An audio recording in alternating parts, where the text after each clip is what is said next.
Fala, Vascaíno! Fala, Vascaína! Tudo bem? Uma boa tarde, um casaca no seu coração, especialmente que Deus possa abençoar as nossas vidas.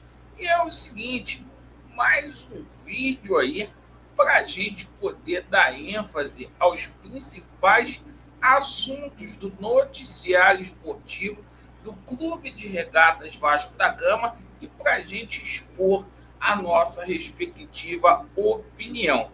Entre os assuntos que serão abordados neste vídeo, a gente vai falar aqui bastante sobre o jogão de bola amanhã, Vasco da Gama e Boa Vista, jogo que pode concretizar a classificação do Gigante da Colina nas semifinais do Campeonato Carioca. O Vasco finalizou a preparação no dia de hoje. A gente vai falar muito aqui também sobre essa situação da reforma de São Januário, do CT, explicar para vocês como que essa situação será feita e iremos falar, obviamente, sobre a situação envolvendo reforços. E que situação polêmica é essa do André, hein? Laureano, não tem dinheiro? Como que vai ficar a situação aí das contratações aí? A gente vai explicar tudo para você com todo respeito, sem maquiagem e sem sacanagem. Bom, eu peço a você encarecidamente que não é inscrito aqui no nosso canal para se inscrever, deixe o seu like ou o seu dislike e ativem o sininho. Bem, meus amigos, o seguinte, hoje o Maurício Barbieri, nosso treinador, que faz um trabalho de excelência, para mim aí nos últimos 5 anos, é o melhor treinador que passou aqui no Vasco da Gama, tranquilamente. Eu quero dizer uma coisa para vocês. Hoje o Barbieri pegou pesado no treinamento. Destaque aí do treinamento foi a quantidade de finalizações aí do nosso atacante Pedro Raul, que busca fazer as pazes aí com o gol.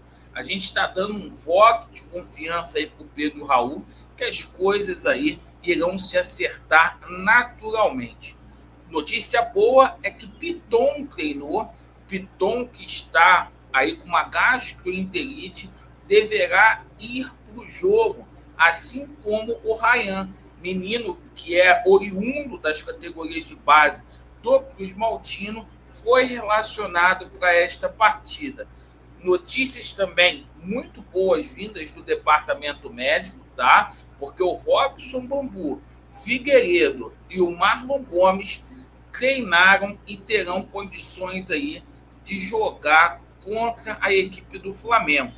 O Vasco, né, que corre aí contra o tempo, aguarda aí a parte burocrática ser resolvida para arrumar o visto de trabalho do Manuel Capasso que deve estrear contra a equipe do Flamengo, e o jogador que foi contratado ontem, né, o Paulo Henrique, já foi para campo normalmente hoje.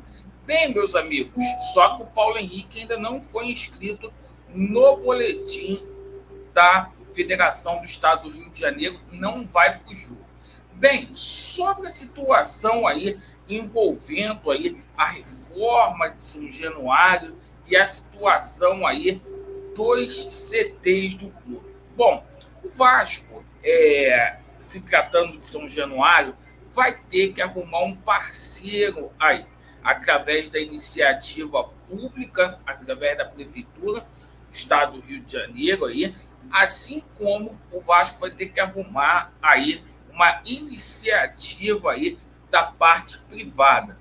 O Vasco busca parceiros aí para poder finalizar todo esse processo. Há quem diga aí, segundo a imprensa, que é 350 milhões destinados aí para a reforma de São Januário. Já a parte aí do CT é com a 777. O CT do Vasco hoje pertence à SAF. Então, toda a reforma e modernização aí será feito aí através de recursos da 777, inclusive, né, o CT lá das categorias de base de Duque de Caxias, na Washington Luiz, e também o CT Moacir Barbosa, onde treina o profissional. Falando aqui sobre a situação de reforços, né? Que situação é essa do Andrei? Eu estou cauteloso com essa situação. Eu estou atrás aí de informação para não copiar notícia de jornalista. Mas a notícia que saiu hoje com relação ao Andrei é que o Vasco propôs um parcelamento aí da dívida. O Vasco não repassou os 30% referente à primeira parcela do Chelsea ao jogador, certo? Então, o que acontece? O Andrei, né, no caso, os representantes dele, o Juliano Bertolucci, não aceitou esse parcelamento, quer o dinheiro à vista. Entre Vasco da Gama e Chelsea está tudo ok. Bom, o que a imprensa está falando aí, eu vou atrás dessa informação, que é o seguinte: o Vasco gastou esse dinheiro por conta do fluxo de caixa. Eu vou aguardar, vou tomar conhecimento disso para eu dar uma opinião, para não falar besteira. Mas aquilo que é dos outros a gente não pode gastar. Vamos aguardar para ver se é isso mesmo. Bom, Laureano, o Vasco está sem dinheiro, o Vasco não vai contratar. Não, o Vasco vai contratar. O Vasco tem o dinheiro aí para poder receber aí no próximo mês com relação à situação da cota de TV do Campeonato Brasileiro, dos 100 milhões aí, e o Vasco busca jogadores aí no mercado que estão aí em final de contrato, jogadores que não vão aí onerar aí o orçamento do clube, como é a situação lá do Bruno Henrique. O Vasco está com algumas dificuldades para poder contratar. O nome do volante Bruno Henrique, aquele que foi oferecido, que joga lá no Al-Ittihad, que jogou no Palmeiras, que jogou no Corinthians, é um dos nomes aí que chegariam ao Vasco da Gama a custo zero, como camisa 10 também, o Matias Rojas, que chegaria aqui no Gigante da Colina, com um contrato terminado aí com o Racing, certo? Vestiria a camisa do Vasco da Gama. E hoje, novamente, essa situação aí do Soteldo, né, no Vasco da Gama, um jogador que é muito aí especulado no Vasco. Até que a Net Vasco deveria colocar mais notícias vindas do estado de São Paulo, né, para dar ênfase a esses assuntos aí. Foi ventilado mais uma vez, que seria mais um jogador com um contrato se encerrando aí no mês de junho, né? Então o Vasco está buscando aí com inteligência reforços pontuais aí. O Vasco tem uma base, tem uma espinha dorsal para não gastar além daquilo que deve. O segundo semestre deve ser mais confortável, porque entra o aporte financeiro aí da 777, os 190 milhões, e a gente vai ter ainda a situação da cota de TV da Globo, que é os 100 milhões, certo? Pelo menos é o que estão dizendo aí com relação ao aporte, né? O aporte entra no mês de agosto. Bom, obrigado aí pela sua atenção. Vasco neles, e a verdade, ela prevalecerá. Valeu!